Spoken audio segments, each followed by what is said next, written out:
Hello teachers and staff. This week's tech tip, as you can see, involves Canvas, specifically the multi-tool, which is right here. Now, the multi-tool, if you're not familiar with it, is probably one of my favorite tools in Canvas, and hopefully it'll be yours shortly as well. Main reason why is because it saves me a ton of time. So let's go ahead and add this, if it isn't already, to the items that display on your toolbar here. Now, you'll be the only one who can see this, so you don't have to worry about your students seeing this. So once you go ahead and add this to your course navigation, under navigation settings, in your settings, once you go ahead and add that, just scroll down and click Save, and then go over to the multi-tool. Now, the multi-tool is made up of 4 tools. You've got the template builder, which allows you to create template pages that you can then go ahead and paste in whenever you're ready to go make a new page. You've got the module builder, which allows you to basically just create an entire course in a couple of minutes, or at least the framework for a course. Obviously, you're not going to be able to make intricate pages, but it'll lay out the framework. This is really great at the beginning of the year. The due date modifier, which right here, this is the key. This right here is where it's all at.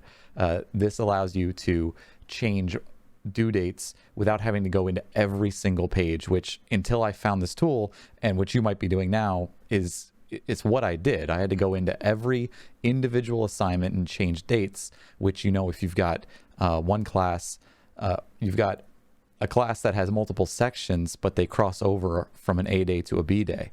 So now if one assignment gets pushed back, you've got to go into that assignment for every section and then go ahead and change it individually. This allows you to do it all on one single page, all at the same time. Amazing. And then the last one here is the delayed announcement modifier. So if you like to set announcements, maybe you're working on the weekend and you want something to display on Monday, I use that feature for Tech Tip Tuesday. I'll work on videos over the weekend and then delay them, and then delay the announcements so that they post on Tuesday when they're supposed to be released.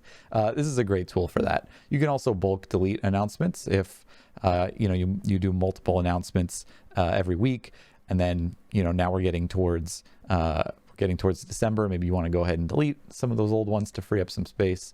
This will allow you to do that. So let's go ahead and go in one by one.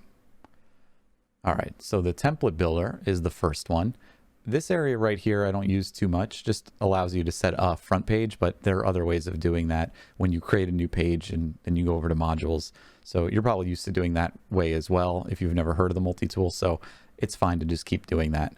But right here is where the magic is for templates. So you can create a new template. For example, I would say that probably assignments are good use for templates.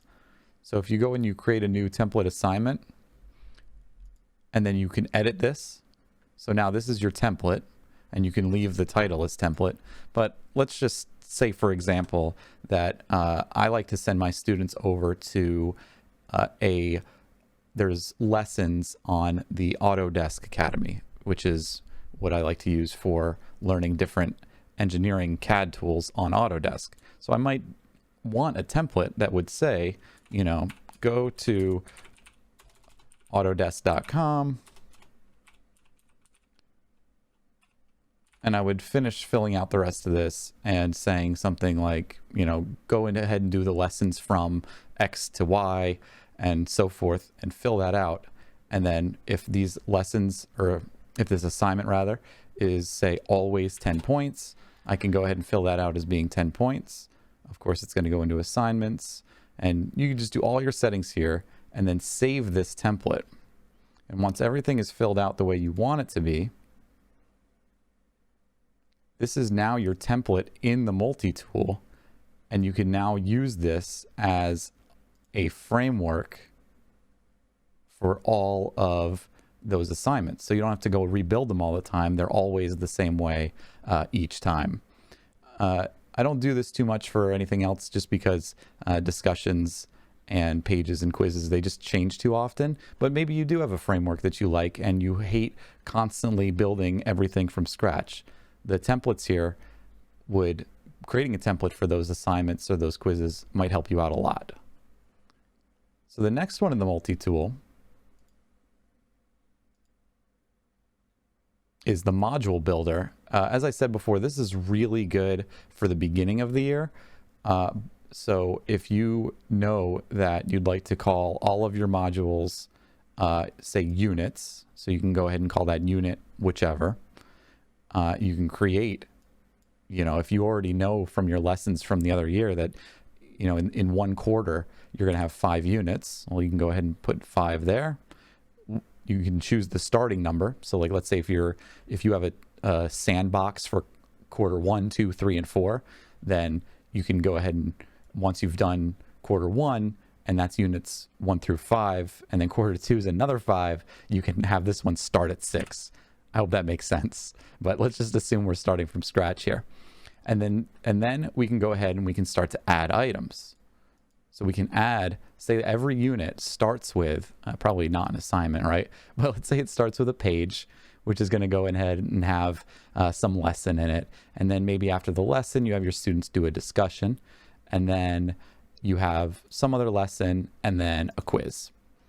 And if your units follow a very basic framework like that, or at least if they often do, this is still useful, even if they don't always follow this, because then you can change it from here. So you can, if you like to indent things to keep things nice and neat, you have options here for indentation. Any assignments or quizzes, you can already put what the points are going to be. And of course, if you have templates, this is where you can go ahead and add those templates in. Now that template was, I believe, it was assignment. So if I go over to where the assignment was, I never added an assignment on here. So here we go. Let's add this assignment. Let's say it comes after the discussion. Now I can go ahead and I can even put that template in here now. And then if I were to click this create module list, right?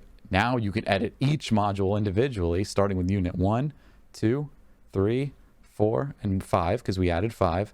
And you can edit all of these all at the same time. And then as soon as you hit add modules to the course, they're all going to populate all at once. Now, at this stage in the game, where it's November when I'm making this, probably not going to be very useful, but you might be planning, actually, semester 2. So if you are, and you haven't started yet, you haven't started building that sandbox, you might want to use the module builder. I think it's a really useful tool to build all kinds of stuff at once. And even if you're not, I would recommend going in and playing around with this, because if you practice it a little bit, maybe you practice it over the summer, and then you're ready to really get your Canvas page down next year, you're going to be able to make Canvas modules that are just repeatable and save yourself so much more time, and they're going to remain consistent, which will really help your students. A consistent looking Canvas module, I can't explain how helpful it is for students to not see things that are all a mess, because you have to remember, your Canvas page because you spend all the time making it. So things might make sense to you where they're placed, but to your students, they've got, they might have 6 other classes, and they just can't context switch for every course unless it's really, really simple and really, really refined. And I really find this module builder helps me to keep in mind how simple it should be. So I'm going to clear all this because I actually am using this. I am using this sandbox, so I don't want to mess anything up for myself here. Next thing under the multi-tool is the due date modifier. And this is where it's just, I can't explain how useful this is. So for one, you could set blackout dates. That's the one on the top here. So let's say you know that none of your assignments are ever going to be on the weekends. So you can go ahead and select those. And then you can comma separate out some of the areas where you know there are going to be vacations and days off. And you can set those blackout dates. So that way you never accidentally make something due when it shouldn't be due. Now, how useful that is, I don't know. I've never used it, but Could be useful.